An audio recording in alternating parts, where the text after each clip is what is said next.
we are responsible. And their concert that the Shreveport Chamber Singers will be performing during that time, they have returned, and we thought it would be quite interesting to have them to come back and tell their story, especially now that tourism is a fact in Russia. And I'd like to ask, is it evidently is a large factor? I was just thinking, it's not really, they're not really ready for us yet, I don't think. They're not They geared want you, up. but they're yeah, not they geared want up. you, but they're not quite ready for us yet. Right. But they're very loving and very hospitable. Very friendly. Take a moment and talk about the transportation over and what you did prior to going. Larry, I'll start with you, and since you were conducting the group.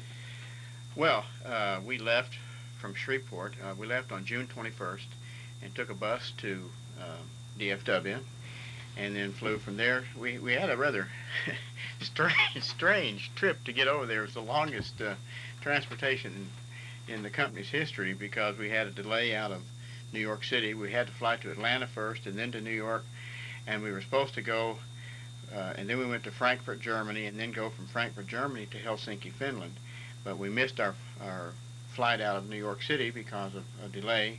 Therefore, we missed our connection in Frankfurt. So they ended up, it was kind of a nice little bonus because we got to see another country, however brief.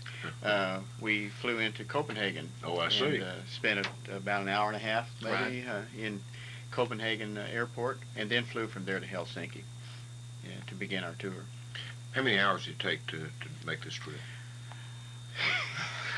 I don't even know with the time lapse. Some people it was like to fly, and other people think if they've been on an airplane for 4 hours, that's an hour too long. It's and about an 8-hour trip across the big pond as they go. From New York. Yeah, it's from about New York 8 hours. into- In total, into from the Frankfurt. time we left DFW till the Oh, good time we gracious. arrived at Helsinki was pushing 24 hours. Yeah. What carrier did you go across the water on? Delta. Delta. Yeah. Went with Delta all the way, basically? We took Finnair Yeah. out of Frankfurt, Germany, Okay. and then to Helsinki. Right. All right. Now, this may be a good time to go in and look at the video so we make sure that we get it in and we're not running short on time. And we're going to ask Sean if you'll start that video now, and I'm going to get out y'all's what. Before we started, let me kind of set it up for you so you know Sure. what we're looking at, because I realize, of course, a lot of people are just listening to this, and we're going to try to talk about it as we watch it. We went to 5 countries, and went to Finland, and then Russia, and then Estonia, and then Latvia, and Lithuania. And a lot of the folks in our group did take videos of the entire trip, but we don't have those yet.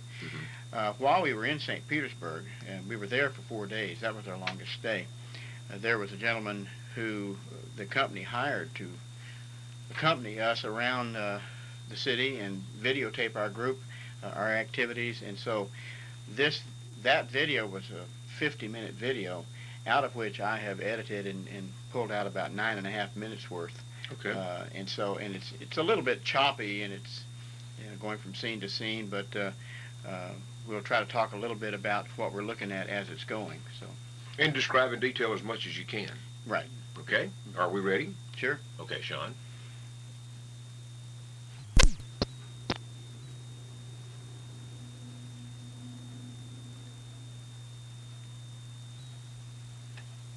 And here we go. There we go. Right. So we spent 4 days in St. Petersburg, and it begins by showing a monument to the soldiers who defended off and fought the Russians during World War II. Then we have 2 or 3 street scenes here. That's the equivalent of Fifth Avenue in St. Petersburg. There's a cathedral that had been turned into a museum by the communists, and it's in the process of being reconverted into an actual working cathedral. This building was called the Admiralty, which is connected with the Navy. This ship has an interesting history. This docked in the harbor. This was the ship that signaled the beginning of the 1917 revolution in St. Petersburg. They had a band there that was, you can't hear them on the tape because we've turned the music down, but they were playing American music for us, including the national anthem. This is one of the palaces, I can't remember. Summer Palace. Summer Palace. This is a church, Russian Orthodox church called the Church of the Spilt Blood, which actually has nothing to do with the blood of Christ. this was the spot on which one of the czars was assassinated, and they built a church in his honor. So the spilt blood referred to the blood of the czar. This is what is known now as the Hermitage, or the Hermitage as they call it over there, museum. Was the home of the Tsar, and this is where the 1917 revolution actually began. The peasants came across that open square and attacked the palace when that ship that we saw in the harbor fired a cannon. This is inside the Hermitage Museum, and maybe Bernie, you can tell them a little bit about well, the it was background. actually the Winter Palace of the Tsar, and Catherine the Great, of course, especially used it extensively. She was very high into the arts, and this is one of her coronation carriages here. Memphis had gone over there, and they brought back the Catherine the Great exhibit, and they got some of the items out of the Hermitage. It's beautiful rooms and just a glorious palace. It's been restored, and they keep it up quite well. I was very pleased to find these buildings in such good shape. And they have paintings and artworks on display. This is a sculpture of Michelangelo that had been stolen by the Nazis. That's a painting by Leonardo da Vinci. There's a Da Vinci. During World War II, those paintings were stolen, and they have been recaptured and were hidden for 50 years, I think we were told, in a basement, and are now on display in this museum. And we were told this museum is second only to the Louvre, worldwide. The artwork there is some of the most priceless artwork in the world. This is the summer palace of Peter the Great, down around the coast of the Gulf of Finland. All the statues there are gold, and we see some inside scenes there. The fountains there that we saw are interesting because there are no working pumps to keep those fountains going. They're all, they dammed up the river, so the pumps are operated by natural water pressure, and they're just continuously. There's Bernie in the background.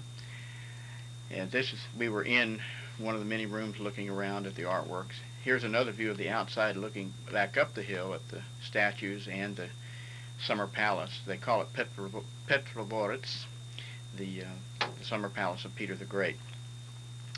I don't know how many acres it is, but it is a very, very large area. Probably put all of downtown Carthage and, more in the grounds of this palace. I mean, it was just huge.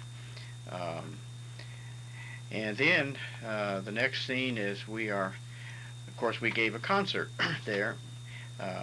And this is the auditorium. There's a group coming in for a rehearsal. We had a rehearsal in the afternoon. And then, actually, Sean, now you probably could turn the volume up if you want to, because this is actually a recording of the choir singing. Can he hear us? I think he can. Okay. And we were doing a Bach cantata with the orchestra. The young lady there is my interpreter to help me communicate with the orchestra. It was a very lovely concert hall called the Capella. And in honor of M.I. Glinka, who was a Russian composer and a very famous musician in Russia also. And then we had a time to take a little break, and then we rehearsed a little bit more, and then that gentleman there is Charles Nelson, who we've talked about, who is the first choir director at Carthage High School. He started the choir program here, and he accompanied us, and we split the concert. We did half the concert, and Charles did half the concert. And so first, you're hearing the choir in concert performing the Bach cantata. And in just a moment, you will hear Charles Nelson. He was doing a Bach cantata also, but it was a solo cantata. There's Mr. Tiede. That tenor there, I'm proud to say, is my brother, Ron. He teaches in Lake Charles at McNeese State University, and he accompanied us and did one of the solos. There's Mr. Nelson, as we do his solo Bach cantata.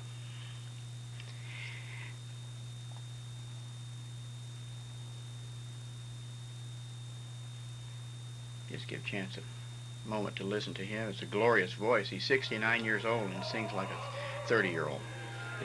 It's unbelievable what this gentleman can do. And by the way, we're working on bringing him here this spring to give a concert at Panola College. They presented both of us flowers.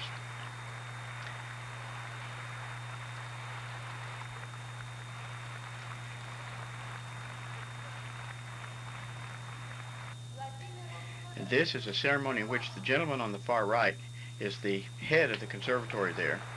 I think his name is Mr. Charbanza, and he presented us a plaque and a little doll, and I just decided to put this on the video, so he's being introduced, making some comments to the choir.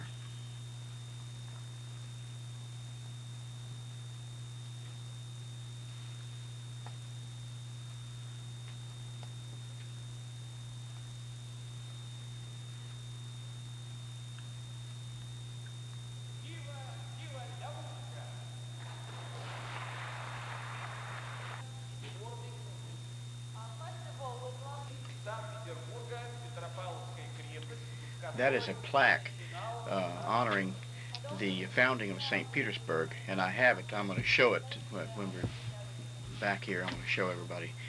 Also, we made a presentation to him that Charles had brought from the state of Texas, from the Cultural Affairs Office.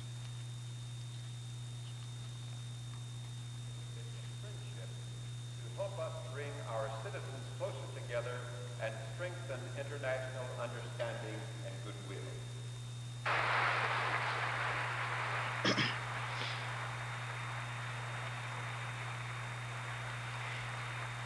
We did a lot of standard choir repertoire. You know, we did Bach cantatas and music by Bartok and very serious literature, but we also did American music. We had been told that they like American music.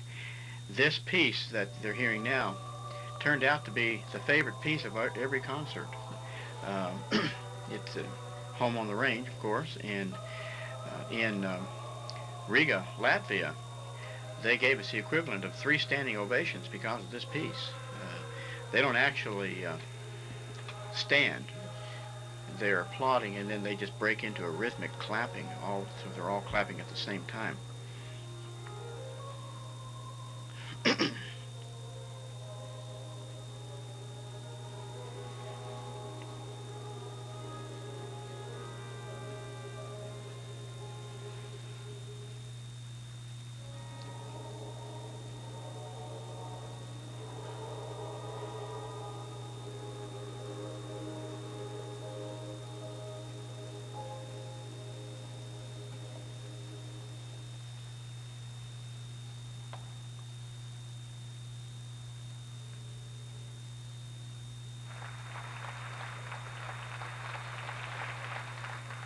That's it.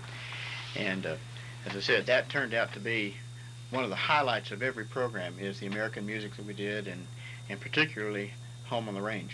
They just love that piece.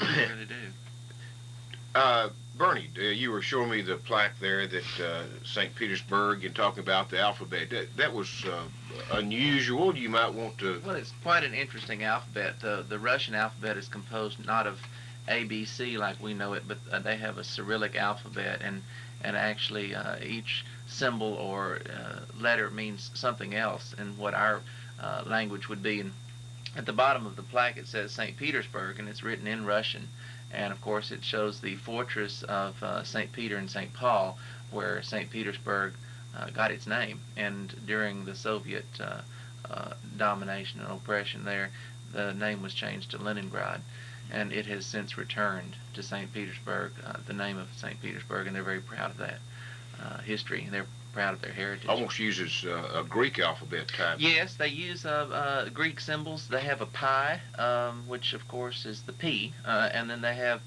a gamma, which is the G, and the lambda, which is an L, and they use different symbols and characters in their alphabet.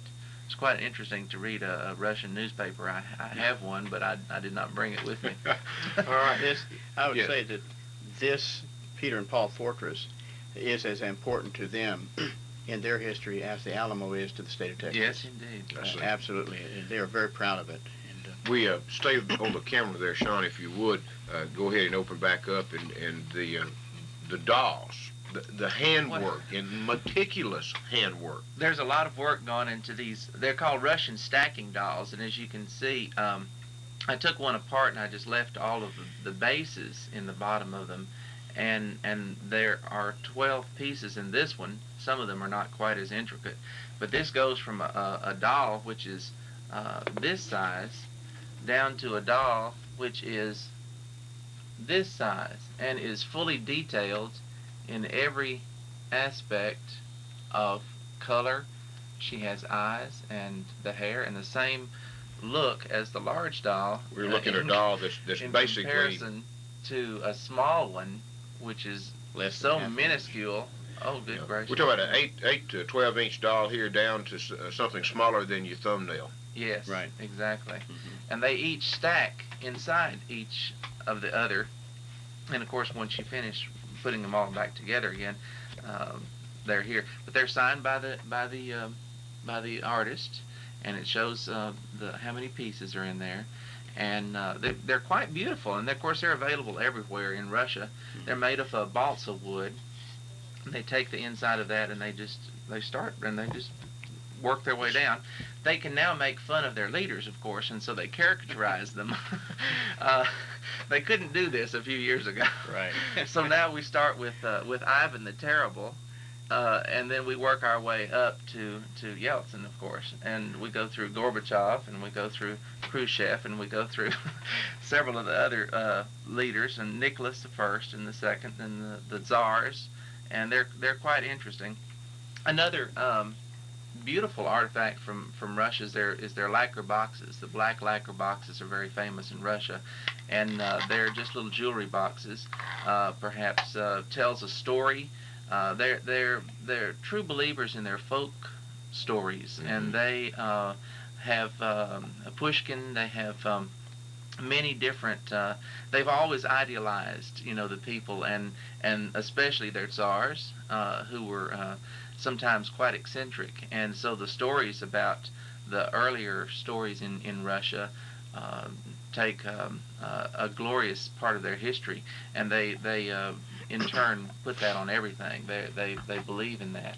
That's what I found also true in all the other countries which we visited, was their history and their heritage has kept them together. That's the cement that has molded them and has made them proud of who they are today because of the oppressions they've undergone in the last 50 years from the Soviets. And they are very proud, especially in the Baltic states, of their newfound freedoms. Very much so. Very much so. That is very precious to them. What type of accommodations did you find there compared to what we're used to? We stayed in some of the Soviet hotels. Okay. Some of the Soviet hotels are much less than what we would expect here in the States as far as quality goes. Some of the Soviet elevators worked and some of them didn't. The stairwells were padlocked. It was quite frightening. Yes, the fire escapes, the emergency exits were padlocked. Much less than what we expect over here. The architecture that we were watching on the video, what style is that? Different styles, Romanesque, Gothic. There are just some gorgeous buildings in St. Petersburg, and of course with the passing of time they've kind of added on I was impressed with their obsession almost with color, that all of their buildings are bright pastel colors, beautiful yellows, orange, greens, reds. And it looked like there's an extreme amount of detail work in almost everything that they do. Very much, especially the churches. And of course, during the Soviet oppression, all of the churches were closed. You couldn't worship the way that you wanted to, and so they were made into museums. And now they have gone back and they've opened the churches back up. But they're beautiful, very ornate. What is the economy now of the Baltic? Bad. I brought some Russian money. I wanted to show what a ruble looked like. Everyone's always talking about that. 1,000 rubles is the equivalent of about 25 cents. Yes. The average salary just last year in Russia was 4,000 rubles, and now it's 4,600 rubles to the dollar. So they don't make very much. But here's a 10,000 ruble note, which is $2.25. That's how much it costs to buy a bottle of water. Right. Was a 10,000 ruble note. But it's beautiful money. It's very pretty. Our Treasury Department now has been thinking about changing our currency to keep it from being counterfeited, and it has a watermark on it.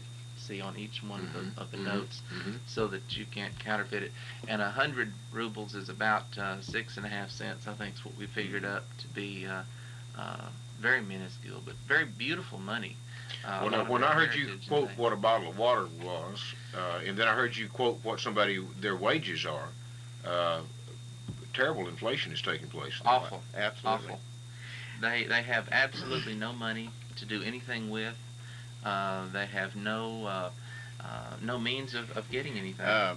And of course, one of the things that President Yeltsin would like for them to do on the streets is to stick to their currency, but their currency is not worth anything, and so they will take American dollars, and they'll take as many as they can get, because that buys them real stability with the value of their currency. And so, did you find that they negotiated their number one currency is the U.S. dollar? Yes. Yeah. It was very easy to communicate, because we were surprised at the number of people that do speak English, but also they understand our currency very, very well. But now that's in Russia, basically. In the Baltic states, they have their own currency, and each country has its own currency, and they don't want each other's currency. Right. They're very proud of their freedom, and they want to have their own economy. Are we basically looking at an agricultural state, a factory state? What are we looking at? Agricultural, basically, and with a hand scythe and a sickle.